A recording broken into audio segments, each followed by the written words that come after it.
کہ بھائی اس کے اندر کیا ویسٹیج ہے، کیا میکنگ ہے. تو بہرحال جو بھی ہمیں جو پٹی بڑھا دے ہم نے تو لینا ہی ہے. خیر ایک مارکہ ہم نے طے کیا اور ایک بڑا مرحلہ تھا ہمارا، وہ ہم نے کمپلیٹ کیا. لیکن چونکہ لڑکیاں بھی ہیں اور ان کے ساتھ یہ بات رہتی ہے کہ آخر تک شاپنگ تو کرنا ہی ہے. تو بس یہاں ہم مال آئے تھے تو ساتھ کچھ چیزیں رہ گئی تھیں، لائک دوپٹے رہ گئے تھے، ابھی جیولری باقی تھی لڑکیوں کی، چوڑیاں باقی تھیں. تو ابھی ہم ان چیزوں پر فوکس کر رہے تھے اور ساتھ ساتھ ہم ساری چیزیں کر رہے تھے. مطلب ہم گولڈ کی طرف بھی جا رہے تھے، ادھر بھی چیزیں دیکھنا ہے، انگوٹھیاں بھی دیکھنی ہیں.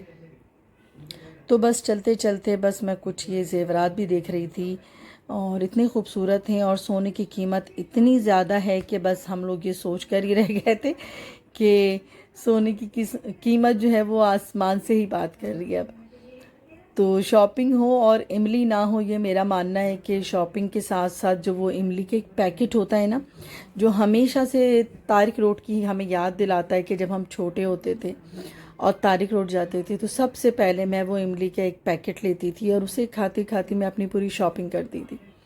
تو یہاں بھی میں نے اس اپنی روایت کو برقرار رکھا اور میں نے املی کے وہ جو چٹنی ہوتی ہے وہ لے لی.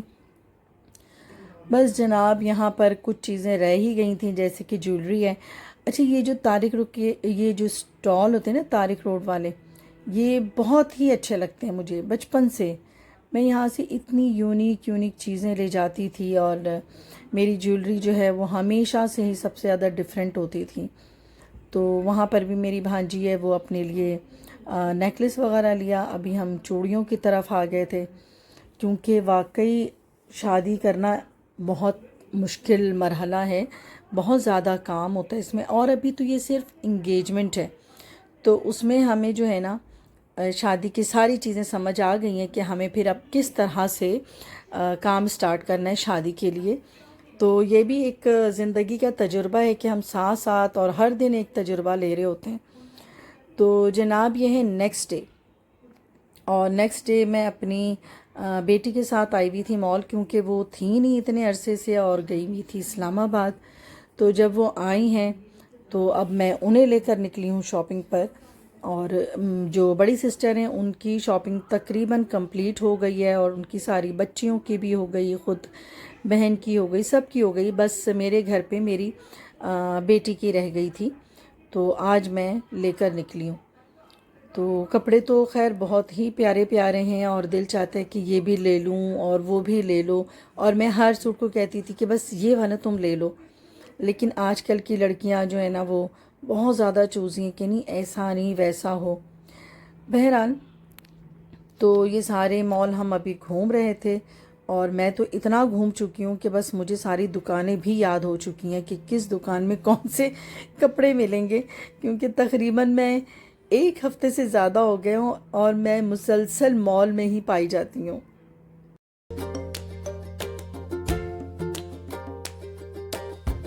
تو یہاں پر بس ہم کپڑے دیکھ رہے تھے.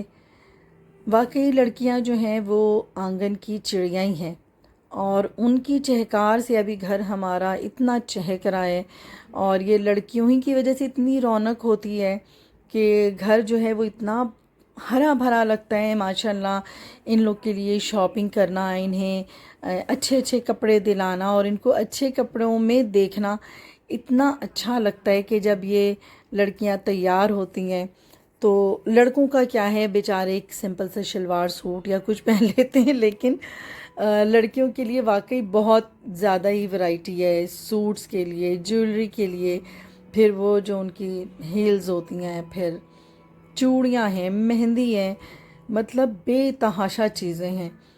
تو یہ کرنا بہت ہی اچھا لگتا ہے. اور لڑکیوں کو میں تو یہی کہتی ہوں کہ لڑکیاں جب تیار ہوتی ہیں نا تو واقعی وہ اتنی پیاری لگتی ہیں. اور میرا ماننا ہے کہ لڑکیوں کو بہت اچھے سے مشرقی اسٹائل جو ہے نا وہ میرا فیوریٹ ہے کہ آپ ڈریسنگ کریں جیسے پہلے وقتوں کی لڑکیاں کرتی تھیں، خواتین کرتی تھیں، اور وہ فلموں میں جب دکھایا جاتا تھا تو بہت ہی پیارے اسٹائل سے لڑکیاں تیار ہوتی تھیں جو ہماری ہیروئنیں ہوتی تھیں. تو وقت بدل گیا، لیکن بس اپنے اپنے مزاج کی بات ہے کہ مجھے بس یہ پسند ہے کہ مشرقی سٹائل مجھے بہت پسند ہے. تو یہاں پر ابھی میری بیٹی کو چوز کرنا بہت مشکل ہو رہا تھا، اور میں اور ساتھ صرف میری بیٹی تھی. اب ساتھ یہ ہوتا ہے نا کہ ساتھ اگر ان کی دوسری بھی سسٹر ہوتی ہیں، اپنی بہن کے ساتھ ان کی بڑی اچھی شاپنگ ہو جاتی ہے لڑکیوں کی. تو بس یہ تھا کہ ہم بار بار فون پر لے لیتے تھے اپنی دوسری والی بیٹی کو، اور اس کو بھی آن لائن ڈریسز دکھا دیتے تھے کہ دیکھ لو یہ والا کیسا ہے، یہ کیسا ہے، کیونکہ وہ بھی اس وقت اپنے آفس میں ہی تھیں. تو یہاں بہت مشکل کام ہو رہا تھا ابھی رحمہ کو کپڑے پسند کرنا. اور ابھی یہ اسلام آباد سے آئی تھی اور اتنی تھکی ہوئی تھی کہ اس بیچاری سے تو چلا بھی نہیں جا رہا تھا، طبیعت بھی اتنی خراب ہو رہی تھی. لیکن میں نے کہا تھا کہ جب بیٹا آج نکلے ہیں نا تو بس آج ہم یہ کام پورا کر کے ہی چلتے ہیں. حالانکہ اتنا موسم بادل اتنے بن رہے تھے تو یہ بھی ڈر تھا کہ کہیں بارش ہی نہ ہو جائے، کہیں ہم پھنس ہی نہ جائیں. لیکن یہ کہ کراچی میں بہت دنوں بعد ایسے بادل لگے اور اتنا اچھا موسم تھا کہ شاپنگ کرنے کا نا بس مزہ ہی آ گیا. کیونکہ اتنے دنوں سے کراچی والے کڑکتی جھلستی دھوپ میں ہیں، اتنی گرمی ہے. میں تو ان لوگوں کو سلام کہتی ہوں، وہ بیچارے مزدور جو باہر کام کر رہے ہوتے ہیں، اور وہ خواتین جو اپنے گھروں سے کام کے لیے نکلتی ہیں، تو ان کو سلام ہے. واقعی میں تو صرف گھر پر ہوتی ہوں اور میں اتنا واویلا کرتی ہوں، ہائے گرمی ہائے گرمی. تو بس اللہ کا شکر ہے کہ اس وقت موسم بہت ہی اچھا ہو گیا ہے، اور اس وقت یہ بہت ہی اچھے ڈریسز دکھا رہے تھے. مجھے یہ سارے ڈریس بہت پسند آ رہے تھے.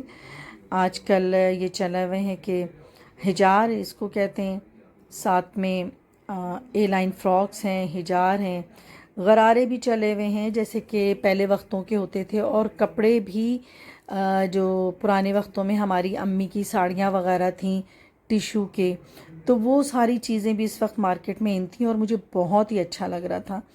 تو جب بھی کوئی ایسی چیز دیکھتی تھی تو میں ہمیشہ کہتی تھی کہ میری امی کے پاس بھی ایسے ہی ساڑی ہوتی تھی، میری امی کے پاس بھی ایسا ہی سوٹ تھا. تو جب بھی ایسے مواقع ہوتے ہیں تو امی کو تو واقعی بہت ہی مس کرتے ہیں ہم لوگ. اور اس وقت تو بہت زیادہ مس کر رہے تھے کہ اگر اس وقت امی ہوتیں تو ہمیں اتنا گائیڈ کر رہی ہوتی ہیں، اور اس ساری چیزوں کو جس سے ہم ابھی نمٹ نہیں پا رہے ہیں تو بہت ہی اچھی طریقے سے ہینڈل کرتی. وہ ہمیں سمجھاتی، کام کرنے کے طریقے بتاتی کہ کس طرح سے کرنا ہے. تو چونکہ گھر میں ابھی یہ بڑی سسٹر ہیں اور انہی کی پہلی بیٹی ہے، تو ہمارے بہن بھائیوں میں پہلا ہی یہ رسم ہونے جا رہا ہے، پہلی ہی منگنی ہونے جا رہی ہے. تو ہم لوگ تھوڑا سا کنفیوز بھی تھے، اور چیزیں بار بار ہم سوچتے تھے کہ کرنا کیا ہے، ہمیں کس طرح سے اسٹارٹ لینا ہے، رسمیں کیا کرنی ہے. تو جب والدین ہوتے ہیں نا سر پہ تو وہ سب کچھ سنبھال لیتے ہیں اور ہمیں بالکل بھی نہیں سوچنا پڑتا، اور ہمارے والدین سب کچھ سنبھال لیتے ہیں. بڑی سی بڑی جو یہ چیزیں آتی ہیں، فنکشنز، شادی بیاہ، تو سب چیز کروا دیتے ہیں. تو یہاں پر بہت زیادہ میں مس کر رہی تھی امی کو کہ امی ہوتی تو وہ سب کچھ سنبھال لیتی. تو بس جناب ابھی تو میرا ولاگ اور بھی ہے، ابھی انگیجمنٹ کی بھی ڈالوں گی. تو یہاں پر میں اپنا ولاگ اب ختم کروں گی کیونکہ بس شاپنگ ہو گئی تھی ہماری اور بس واپسی ہو رہی تھی. تو بس جو نئے دیکھنے والے ہیں وہ ضرور سبسکرائب کر دیا کریں میرے چینل کو، اور جو دیکھنے والے ہیں وہ اس کو ضرور لائک کریں. لائک تو بنتا ہے، وہ ضرور کر دیا کریں، اور اس کو اپنے فیملی فرینڈس میں ضرور شیئر کیا کریں. اللہ حافظ.